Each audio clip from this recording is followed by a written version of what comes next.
Dear, first of all, I must thank you for this, do I say, conversation today. Yeah, because it's something that most people in this part of the world don't want to. It's a conversation that most people in this part of the world never want to have. Everybody gets into marriage, especially with this church wedding, with the ideology that it will work. It's an institution orchestrated by God, so the devil will not step in. What God has joined together, let no man put asunder. So they get into it with that ideology and often that narrative. But with everything you said, I totally agree because I am from a divorced home. Something I've never seen online before, even on the radio. My parents are no longer together. And I bet you, if they had that conversation, I bet maybe my life and that of my brothers would have been a lot easier. Because right now, since the conversation was not had, they went into it and things went south. It's now being saddled. Like 80% of the responsibilities are now being saddled on the kids because they did not plan for it happening and they didn't manage it well. But if such conversations were had, at least they would have said, okay, this, because my dad has about 2 houses and some lands and 3 cars. At least they would have said, oh, this one allocated for this one, you go this way. But since it just happened abruptly, they're not even in talking terms. And the kids have their own whatever to experience. So people should get into marriages with not necessarily a plan B, having a partner, right? To a second partner to like want to fall back on when things go south. But at least think of your kids, think of yourself, just in case it doesn't work. You have what to fall back to. Take for instance, if we were not, I'm talking about the kids, if we were not responsible for ourselves, maybe we were still toddlers, I bet you most of us would not have gone to school because my dad had the upper, I mean, he's more financially stable than my mom. So it would have been on us, but I'm so glad that it happened when we were already independent. So parents, partners should learn to have these uncomfortable conversations. And also, going by my past relationship, maybe I would have made the same mistake, but going by my past relationship, how I was 101% invested because I thought that was going to be it. And with everything that happened, which I'm not going to share because Dave, you know the story. Trust me, if such conversations were had, like, okay, I went into it 50-50, maybe it wouldn't have had that much effect on me. I think, yeah, people should just learn to have this conversation. So thank you so much, Dave. I paid keen attention to it because I learned a lot from you. Aside you being my father and friend, I enjoy your life because every day is an eye-opener. Thank you so much for that. And I believe my story is sometimes I come out and I'm angry. I haven't seen my kids in 7 years, which is a consequence of the divorce. That's how far I consider myself lucky. I no go see Peking. You no see Peking. And they still say go pay 100 million. At least I no pay anybody any 100 million. You understand? Yeah. Sometimes when a man leaves a marriage, he is left with nothing. Nothing. When a divorce happens, sometimes a man will be left with nothing. So these are lessons you need to learn. You need to understand. If you climb on a plane that is not likely to crash and they still give you briefing for a crash, why don't you give yourself briefing for a divorce? Absolutely. Dear, let me ask something. I guess if my parents had done court marriage, just like what you did yesterday, maybe my dad would have not had anything. But I don't want to say thankfully. Maybe he was smart enough. He did just traditional, and it favored him.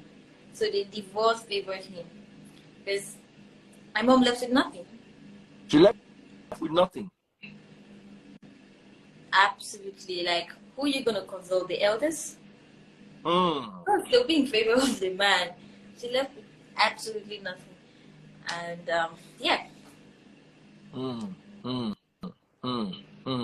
So every day you're spitting facts. Yesterday when you said that, I was just like, okay. Mm-hmm. Ah, my dad, you get sense, Sha.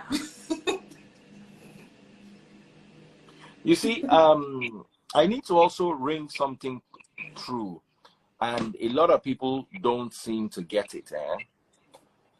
As a man, your right to have more than one wife ends the day you walk down a church or court aisle.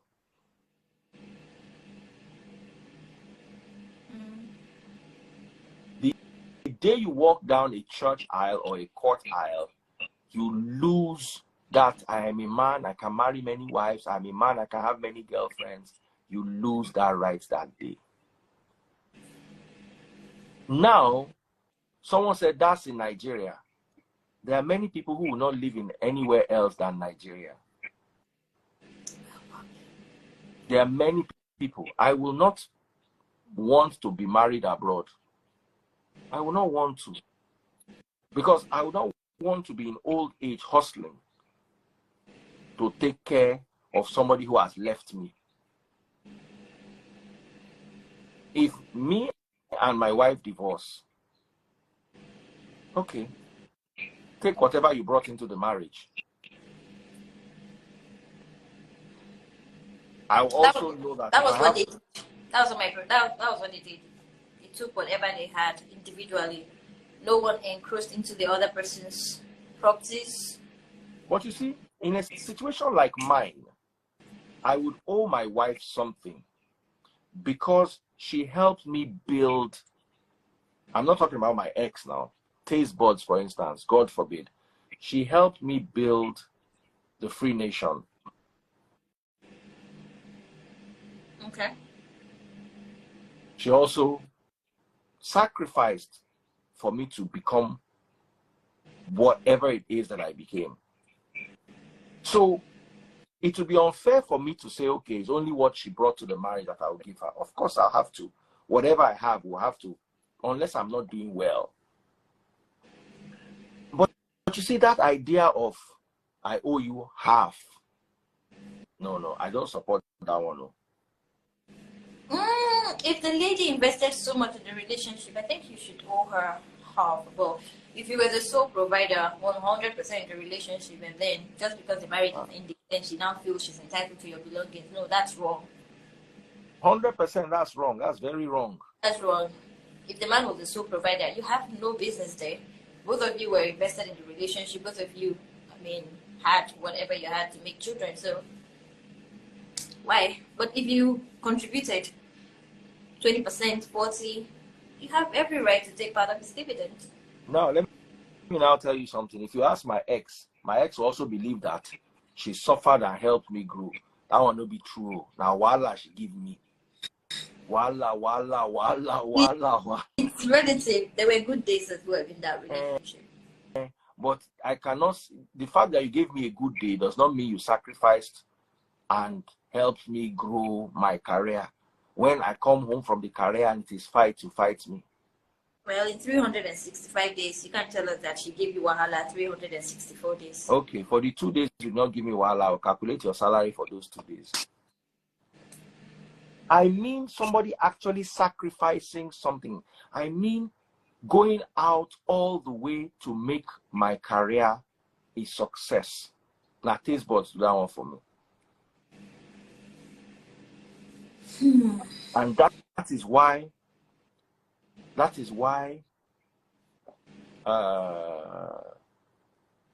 I personally believe that when a woman is like this to you, you owe her. Anyway, guys, that's as far as we can go tonight. Thank you all so much for this opportunity. Time and sacrifice. Sacrifice, not time.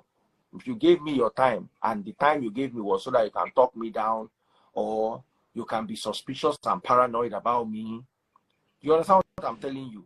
You did not give me your time. Both parties give time. If both of you are spending time together, he's also wasting his time. Let me give you an example. A woman where they deny in husband knacks, but they complain, say the husband they knack outside. is funny to me. You understand? It's funny to me. You are denying your husband, and then you are angry that your husband is going outside. I'm just giving you an example. If you have a husband in a high, like, say you go marry somebody like RMD, you're going to decide, say, you don't want to give him knack. No worry. It will be all right. Someone like RMD, way in old age, the whole women for the world won't die, give him. But not all. You understand? You understand?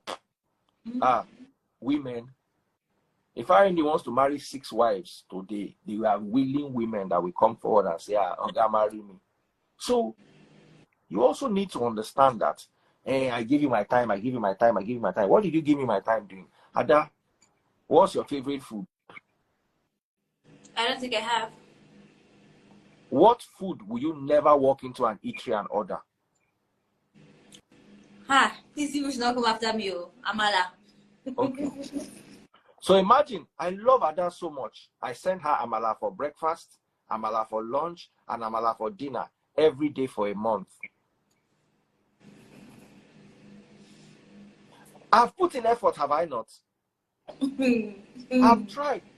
Will people say, oh, they'll say what a romantic, but you see, I'm sending her what she does not like.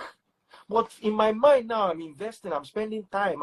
No, don't dictate, don't give me what you like. Like, let me give you an example. I don't like pap. I don't like pap. Or I like pap minimally. I can have pap, I can yearn for pap maybe once in 2 years. Once in 2 years. My ex, because as a child she had constipation, she used to make pap every month. She would go and buy the corn, grind the corn, now sit down and do the pap. You know the way they do it, the way Yoruba people do it. They will hold one bowl, they will do it like this. You know, anybody will be Yoruba sabi how they do pap. The whole house will smell, because pap smells, it's fermented corn. The whole house will be a mess. Then at night, I now say, auntie, come, let's do. Oh, I'm tired. I've been working so hard so that people can have food to eat. They tell you, say, I want chop pap. You spent the sieving, God bless you.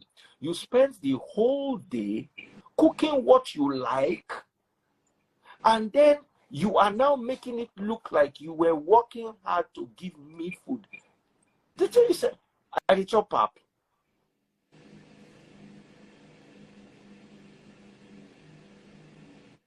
So in her own mind, she's putting in effort. In my mind, now there's something that she used to cook for me. It's called kundi, dried, whether na horse meat or camel meat that they take duam. It's called kundi. When she comes home from the market and says, I spent the last 3 hours looking for kundi, I finally found it. Now you did something for me.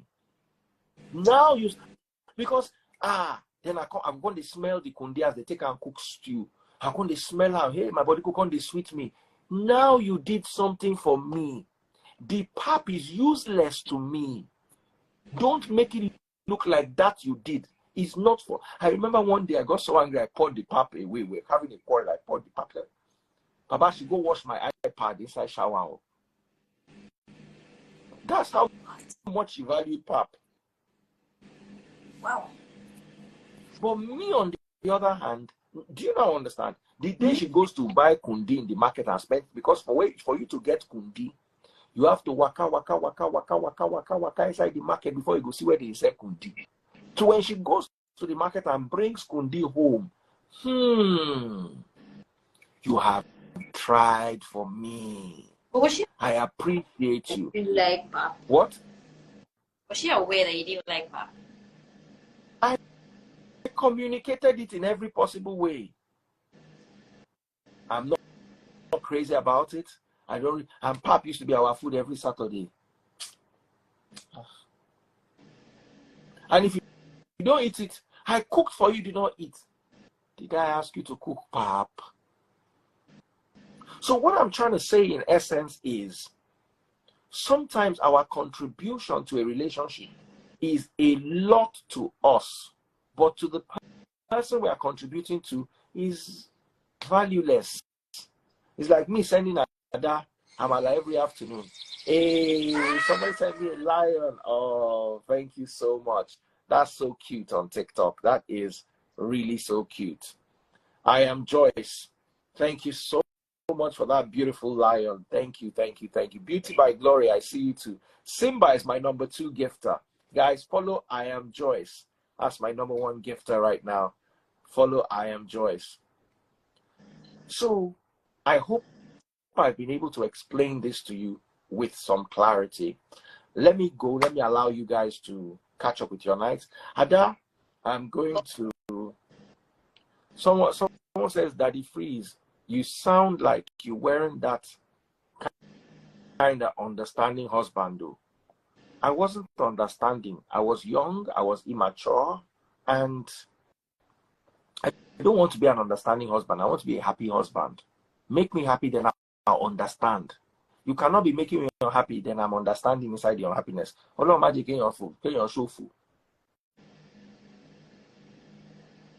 That's debatable.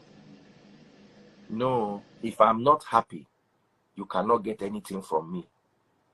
Like Ada now, I'm giving Ada Amala every day. Amala, Amala, Amala, Amala. I'm spending my money.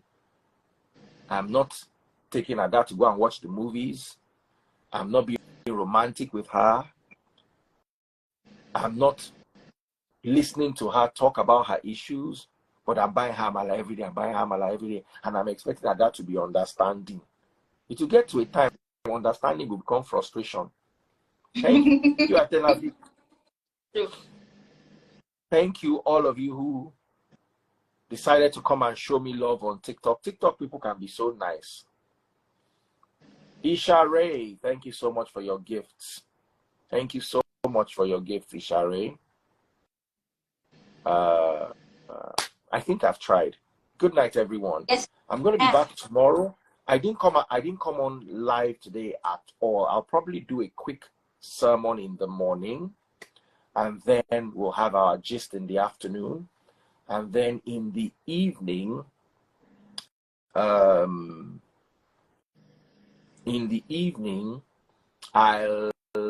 and in the middle of the night, like we always do for our broad audience, because there's 400 people watching on Facebook, 700 at a point on Instagram, about 200 on YouTube, and 120 on TikTok. Once again, my number 1 gifter is I Am Joyce. I always promise to follow my number 1 gifter at the end of every session, and please follow her. I'm following I Am Joyce. I Am Joyce, I really appreciate your gifts today. You've really, really made me happy. Thank you so much. And everyone on TikTok, literally, it's been raining gifts on TikTok. That's why sometimes I'm so angry. I'm like, Instagram will not do anything, Facebook will not, and they'll be now complaining it is boring. If it was boring, why are the people on TikTok being so nice? God bless you, Henry the Great. I'm sorry I've got to go. I'm really tired. I shouldn't even have come live tonight at all. Oju baby, I'm supposed to call you. Today was supposed to be matchmaking. Yes, thank you for reminding me. Tomorrow night we're gonna have matchmaking. Yes, I think I need someone now. I found him. Who? Made my you, Abby. No, Gabzola. I've changed my mind. Gabzola. Okay. Tomorrow we will do some matchmaking in the middle of the night. Let's have fun. Let it not be serious talk all the time. So we'll have our serious talk during the day. Then we'll look for a husband for you. Oju baby, don't make sure you're around tomorrow. In fact, I'll call you during the day. Samaria, make sure you're around. Now my customers with that. Everybody wants to marry Oju. Everybody wants to marry Samaria. And if you see the kind of people where they apply, sometimes I even pity Oju. I know they send them to around. Say, hey, now you want to marry Oju?